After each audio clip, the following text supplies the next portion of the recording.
Hello guys, welcome back to my YouTube channel DHR info. आज के इस video में मैं आपको ऑपरेटिंग सिस्टम के बारे में बताने वाला हूँ। ये एक ऐसा टॉपिक है जो कि मेनली इंटरव्यूज़ में भी पूछा जाता है और एक ये बहुत कॉमन टॉपिक है। बहुत सारे लोगों को नहीं पता होता ऑपरेटिंग सिस्टम क्या होता है। इवन हम सभी यूज़ कर रहे हैं ऑपरेटिंग सिस्टम हमारे किसी न किसी डिवाइस में, चाहे वो फ़ोन हो, लैपटॉप हो या PC हो। हम सभी जगह ऑपरेटिंग सिस्टम को यूज़ कर रहे हैं, बट हमें एक्चुअल में नहीं पता होता ऑपरेटिंग सिस्टम क्या है। आज के इस वीडियो में आपको यही बताऊंगा ऑपरेटिंग सिस्टम एक्चुअल में क्या है। ऑपरेटिंग सिस्टम का इंट्रोडक्शन मैं आपको दूंगा, इसकी functionality and types of operating system मैं आपको आज के इस वीडियो में बताने वाला हूँ। सबसे पहले बात आती है कि ऑपरेटिंग सिस्टम एक्चुअल में है क्या। Operating system is a software which is available in your device. Operating system एक प्रकार का सॉफ्टवेयर है जो कि डिवाइस में अवेलेबल होता है। डिवाइस यहाँ पर मोबाइल फ़ोन हो सकता है, लैपटॉप हो सकता है या आपका कंप्यूटर भी हो सकता है। इन सभी डिवाइसेस में जो सॉफ्टवेयर अवेलेबल है, इनको एक्सेस करने के लिए वो ऑपरेटिंग सिस्टम कहलाता है। और अगर अपन इसकी डेफिनेशन की बात करते हैं, it works as an interface between the user and the hardware. इसको मैं थोड़ा डिटेल में समझाना चाहूँगा।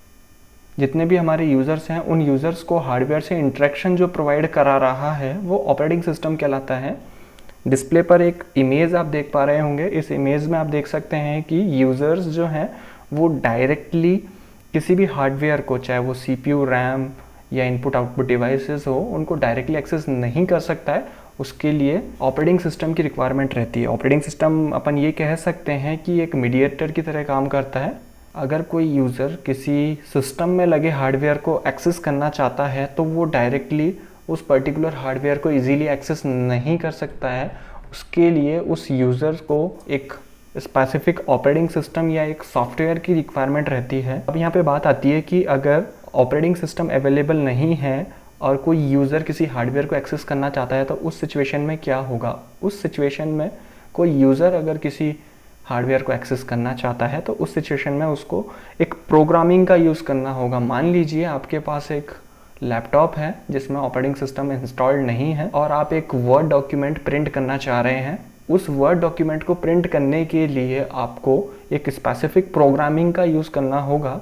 और मान लीजिए वो सेम वर्ड डॉक्यूमेंट 5 पेजेस का है तो आपको हर 5 पेज के लिए आपको अलग अलग प्रोग्रामिंग करना होगा, तब जाकर के आप 5 पेज प्रिंट कर पाएंगे, जो कि थोड़ा डिफ़िकल्ट हो जाता है। इसीलिए यूज़र्स को हार्डवेयर से इंटरेक्शन इजी बनाने के लिए ऑपरेटिंग सिस्टम का यूज़ किया जाता है। इसी के साथ अगर कोई यूज़र किसी सिस्टम में लगे हार्डवेयर को एक्सेस कर रहा है, मान लीजिए यूज़र 1 एक सिस्टम में लगे हार्डवेयर को एक्सेस कर रहा है और यूज़र 2 सेम सिस्टम में लगे सेम हार्डवेयर को अगर एक्सेस करना चाहता है प्रोग्रामिंग के थ्रू, सो वो रियल टाइम पे उसको एक्सेस नहीं कर सकता है विदाउट ऑपरेटिंग सिस्टम। अगर सेम सिस्टम में ऑपरेटिंग सिस्टम अवेलेबल है तो 2 यूज़र या मल्टीपल यूज़र्स उस पर्टिकुलर हार्डवेयर को एक्सेस कर सकते हैं सेम टाइम पर। इन सभी चीज़ों को थोड़ा सिंप्लीफाई करने के लिए ऑपरेटिंग सिस्टम रिक्वायर्ड है। अब मैं बात करता हूँ कितने टाइप्स के ऑपरेटिंग सिस्टम होते हैं।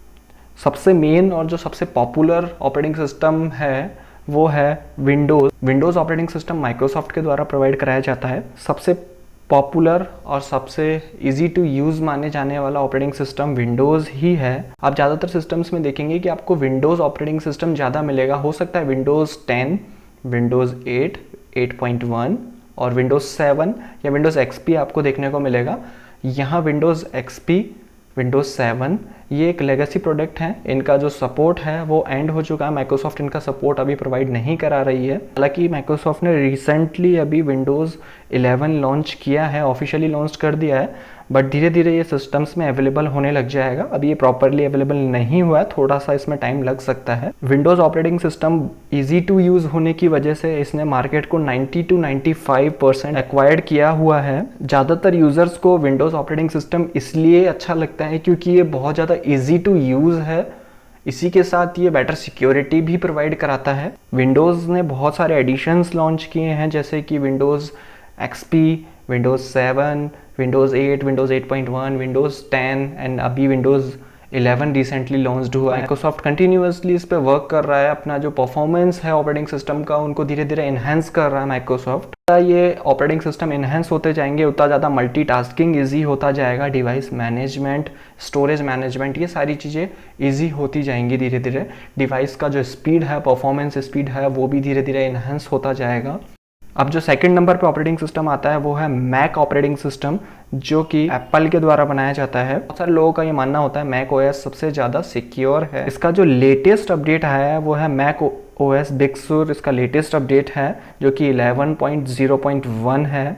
इससे पहले कैटलीना इनका अपडेट था और उससे पहले मोजावे एक अपडेट था इनका। मैक ओएस जो है थोड़ा सा डिफ़िकल्ट है यूज़ करने में, इसलिए ज़्यादातर यूज़र्स विंडोज़ को यूज़ करना प्रेफर करते हैं। मैक ओएस थोड़ा सा डिफ़िकल्ट रहता है एक्सेस करने में। इसी के साथ एप्पल का एक ऑपरेटिंग सिस्टम और आता है जो कि है iOS। iOS होता है मोबाइल्स में जो यूज़ होता है, जो आईफोन आते हैं उनमें iOS ऑपरेटिंग सिस्टम यूज़ किया जाता है। जो लेटेस्ट iOS वर्जन चल रहा है वो चल रहा है 12.5.4, जो कि 14 जून 2021 को लॉन्च हुआ था। अब मैं बात करता हूँ गूगल ऑपरेटिंग सिस्टम के बारे में।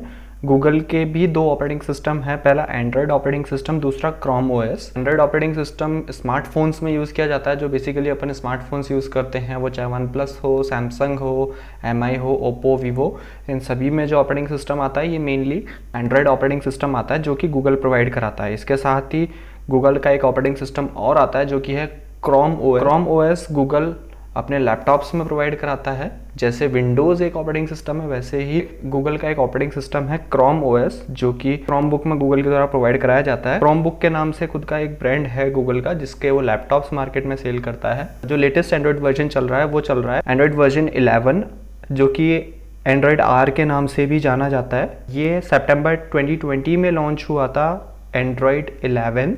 एंड्रॉयड 11 से पहले एंड्रॉयड Q, जो कि एंड्रॉयड 10 था, वो लॉन्च हुआ था। ये सितंबर 2019 में लॉन्च हुआ था। इन सभी ऑपरेटिंग सिस्टम्स के अलावा जो ऑपरेटिंग सिस्टम आते हैं वो हैं लाइनक्स एंड डॉस। ये ऑपरेटिंग सिस्टम बहुत डिफरेंट है, जो कि मेनली हर कोई यूज़ नहीं करता। जो मेनली यूज़ किए जाने वाले ऑपरेटिंग सिस्टम है वो है Windows operating system, Mac OS, iOS, Android and Chrome OS. ये ऑपरेटिंग सिस्टम सबसे ज़्यादा यूज़ किए जाते हैं। गाइस, अगर आपको ये वीडियो अच्छा लगा तो वीडियो को लाइक करना ना भूलिएगा, और अगर आप चैनल पर नए हैं तो चैनल को सब्सक्राइब करना भी ना भूलिएगा। Thank you so much guys for watching this video.